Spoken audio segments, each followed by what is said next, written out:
ಭಾರತ ತನ್ನ ಆಟವನ್ನು ಸ್ಪಷ್ಟವಾಗಿ ಮಾರ್ಕ್ ಮಾಡ್ಕೊಂಡಂಗೆ ಕಾಣಿಸ್ತಾ ಇದೆ. ಒಂದು ಕಡೆ ಯುರೋಪ್ನಲ್ಲಿ ತನ್ನ ಮಾರುಕಟ್ಟೆಯನ್ನು ವಿಸ್ತರಿಸುತ್ತಾ, ಇನ್ನೊಂದು ಕಡೆ ಆಫ್ರಿಕಾ ಖಂಡದ ಕಡೆಗೆ ತನ್ನ ಕೇಂದ್ರವನ್ನು ಗಮನವನ್ನು ಹಾಕುತ್ತಾ, ಮಗದೊಂದು ಕಡೆ ಏಷ್ಯಾ ಮತ್ತು ಸೌತ್ ಈಸ್ಟ್ ಏಷ್ಯಾ ಕಡೆಯಲ್ಲಿ ತನ್ನ ಮಾರುಕಟ್ಟೆಯನ್ನು ಹೆಚ್ಚಿಸಿಕೊಳ್ಳುತ್ತಾ, ಅಮೆರಿಕದಿಂದ ಆಗಬಹುದಾದ ನಾಳಿನ ಲಾಸ್ಗಳನ್ನು ಕವರಪ್ ಮಾಡಿಕೊಳ್ಳುವಂತಹ ಒಂದು ಗುಡ್ ಪ್ಲ್ಯಾನಿಂಗಲ್ಲಿದ್ದಂಗಿದ್ದಾರೆ ಇವರು. ನಮ್ಮಲ್ಲೇನಿಲ್ಲ, because the same thing is been done by China. America ಇಷ್ಟೆಲ್ಲ ಸುಂಕನ ಚೈನಾ ಮೇಲೆ ಹಾಕಿದ್ರೂ ಚೈನಾ ಈ ವರ್ಷ ಅಂದರೆ ಅದರ ಆರ್ಥಿಕ ವರ್ಷ ಮುಗಿತಾ ಇರೋವಾಗ $1 ಟ್ರಿಲಿಯನ್, ಬಿಲಿಯನ್ ಅಲ್ಲ, $1 ಟ್ರಿಲಿಯನ್ ವ್ಯಾಪಾರದ ಸರ್ಪ್ಲಸ್ನ ಘೋಷಿಸಿದೆ ಅದು ಚೈನಾ. $1 ಟ್ರಿಲಿಯನ್ ಅಂದರೆ ಭಾರತದ ಆರ್ಥಿಕ ಸೈಜ್ ಏನಿದೆ, ನಮ್ಮದು ಶಕ್ತಿ, ನಮ್ಮದು ಗಾತ್ರ ಏನಿದೆ, ಅದರದ್ದು 25%. ನಾವು ಅರೌಂಡ್ 4 ಟ್ರಿಲಿಯನ್ ನಮ್ಮದು ಎಕಾನಮಿ. ಬಿಟ್ವೀನ್ ದ್ಯಾಟ್ ಈಚೆ ಆಚೆ ನಾವು ಅಲ್ಲಿ 5 ಟ್ರಿಲಿಯನ್ಗೆ ಹೋಗಬೇಕು, ಹೋಗ್ತೀವಿ. That's a different issue. ಅವರು 17 ಟ್ರಿಲಿಯನ್ ಅವರು China. Of course Americans are 28 trillion, that's a different issue. But ಅವ್ರದ್ದು GDPಗೆ ಅವ್ರದ್ದು 30 ಟ್ರಿಲಿಯನ್ ಡೆಟ್ ಇದೆ, ಅಂದರೆ ಸಾಲ ಇದೆ, ಅದು ಬೇರೆ ವಿಚಾರ. ಅದು. ಸೊ ಹಾಗಿದೆ ಪರಿಸ್ಥಿತಿ. ಹಾಗಾಗಿ ಭಾರತ ನಿಧಾನಕ್ಕೆ ಮೂವ್ ಆಗ್ತಾ ಇದ್ದಾರೆ. ಇದು ಒಂದು. ಎರಡನೇದು, ಅಮೆರಿಕ ಬಗ್ಗಿಸ್ತೀವಿ ಅಂದ್ಕೊಂಡಿದ್ರು ಅನ್ಸತ್ತೆ. ಬಗ್ಗಲ್ಲ ಇಂಡಿಯಾ, ಬಗ್ಬೇಕಾಗಿಲ್ಲ ಇಂಡಿಯಾ. ಈಗ ಇಂಡಿಯಾ ಬದಲಾಗೋಗ್ಬಿಟ್ಟಿದೆ. ಇದನ್ನು ಅಮೆರಿಕದಲ್ಲಿ ಟ್ರಂಪ್ ಆಗಲಿ ಅಥವಾ ಟ್ರಂಪ್ನ ಹಿಂದೆ ಮುಂದೆ ಪುಂಗಿ ಬಿಡೋವಂಥ ಇವನು ಯಾರು ಸ್ಕಾಟ್ ಬೆಸೆಂಟ್ ಅಮೆರಿಕದ ವಾಣಿಜ್ಯ ಕಾರ್ಯದರ್ಶಿ ಆಗಲಿ ಅಥವಾ ನವಾರೋ ಆಗಲಿ, ಇವರಿಗೆಲ್ಲ ಅರ್ಥ ಆಗ್ತಿಲ್ಲ ಬದಲಾಗಿರೋ ಭಾರತ ಏನು ಅಂತ. ಎಕ್ಸೆಪ್ಟ್ ಪುಟಿನ್, ಯಾರೂ ಅರ್ಥ ಮಾಡ್ಕೊಂಡಂಗೆ ಕಾಣಿಸ್ತಾ ಇಲ್ಲ. ಪುಟಿನ್ ಪದೇ ಪದೇ ಹೇಳ್ತಾರೆ, ಆ ವ್ಯಕ್ತಿ ಅಂದರೆ ಮೋದಿ, ಅವನು ಒಪ್ಪಲ್ಲ, ಅವನು ತನ್ನ ದೇಶದ ವಿಚಾರ ಬಂದರೆ ಬಗ್ಗಲ್ಲ, ಭಾಳ ಸ್ವಾಭಿಮಾನಿ ಆ ವಿಚಾರದಲ್ಲಿ, ಬಗ್ಸಕ್ಕೆ ಟ್ರೈ ಮಾಡಬೇಡಿ, ಅದಾಗಲ್ಲ, ವರ್ಕ್ ಆಗಲ್ಲ ಅಂತ ಪದೇ ಪದೇ ಹೇಳ್ತಾರೆ ಪುಟಿನ್. ಅದನ್ನು ಸ್ಪಷ್ಟ ಗುರಿ ಇದೆ ಅಂತ ಇವರು ಅರ್ಥ ಮಾಡ್ಕೊಂಡಿಲ್ಲ.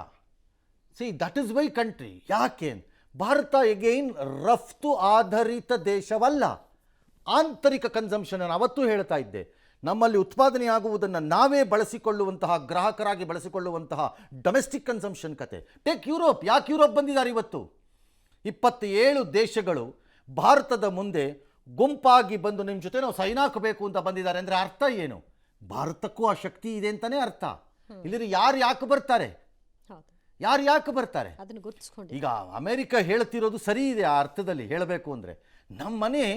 ನಮ್ಮ ಪಕ್ಕದ ಮನೆ, ಎದುರುಗಡೆ ಮನೆ, ನಮ್ಮ ಪಕ್ಕದ ಮನೆಯ ಗಿರಾಕಿ ನನಗೆ ಬಹಳ ಕಾಟ ಕೊಡ್ತಿದ್ದಾನೆ. ಯಾಕೆ ಅಂದರೆ ಎದುರು ಮನೆಯವ್ರಿಗೆ ತೊಂದರೆ ಕೊಡ್ತೀಯೇನೋ ಅಂತ. ಆದರೆ ಎದುರುಗಡೆ ಮನೆಯವನೇ ಬಂದು ನನ್ನ ಜೊತೆ ಒಪ್ಪಂದ ಮಾಡ್ಕೊಂಡ್ಬಿಡ್ತಾನೆ. ಆಗ ಪಕ್ಕದ ಮನೆ ಅವನ ಕತೆ ಏನು? ಅಮೆರಿಕದ ಕತೆ. ಅಮೆರಿಕ ನನ್ನ ಮೇಲೆ ಅಂದರೆ ಭಾರತದ ಮೇಲೆ, ನೀನು ಯುಕ್ರೇನ್ ವಾರಲ್ಲಿ ರಷ್ಯಾಗೆ ಹೆಲ್ಪ್ ಮಾಡ್ತಾ ಇದೀಯ ಆಯಿಲ್ ತಗೊಳ್ಳೋದ್ರಿಂದ ಅಂತ 25% ಸುಂಕ ಹಾಕಿದ್ರೆ, ಅದೇ ಯುರೋಪ್ನ ಭಾಗವಾದ 27 ದೇಶಗಳು ಬಂದು ನಮ್ಮ ಜೊತೆ ಒಪ್ಪಂದ ಮಾಡ್ತಿದ್ದಾರೆ. ಅವ್ರು ಹೇಳ್ತಿರೋದು ಮೇಲ್ನೋಟಕ್ಕೆ ಸರಿ ಇರಬಹುದು, ಆದರೆ ಅಮೆರಿಕ ತಾನು ಹೇಳಿದಂತೆ ನಡೆದುಕೋತಾ ಇಲ್ಲ. ತಾನು ಖರೀದಿ ಮಾಡುವುದಕ್ಕೆ ಯಾರು ಅಡ್ಡ ಬರುವಂತಿಲ್ಲ ಅವರಿಗೆ. ರಷ್ಯಾದಿಂದ ತಾನು ಖರೀದಿ ಮಾಡ್ಬೋದು, ಅದು ಸಪರೇಟ್, ಅದು ಯಾರಿಗೂ ಮಾತಾಡಬಾರ್ದು. ಹಾಗಾಗಿ ಯಾರು ಅಮೆರಿಕಾನ ನಂಬೋ ಸ್ಟೇಜಲ್ಲಿ ಇಲ್ಲ. ಪ್ರಾಬ್ಲಮ್ ಅಲ್ಲಿ. ಹಾಗೆ ನೋಡಿದ್ರೆ ಕ್ವಿಕ್ಕಾಗಿ ಹೇಳ್ಬಿಡ್ತೀನಿ, ಹಿಸ್ಟ್ರಿ ಕಡೆಗೆ ಹೋಗೋದಾದರೆ, ಚರಿತ್ರೆ ಕಡೆಗೆ ಹೋಗೋದಾದರೆ, ನಾವು ಪ್ರಪಂಚದ ಅತ್ಯಂತ ಬಹುದೊಡ್ಡ ವಸಾಹತುಶಾಹಿ ಸಾಮ್ರಾಜ್ಯಶಾಹಿ ದೇಶಗಳು ಯಾವುದು? ಯುರೋಪ್ ರಾಷ್ಟ್ರಗಳು.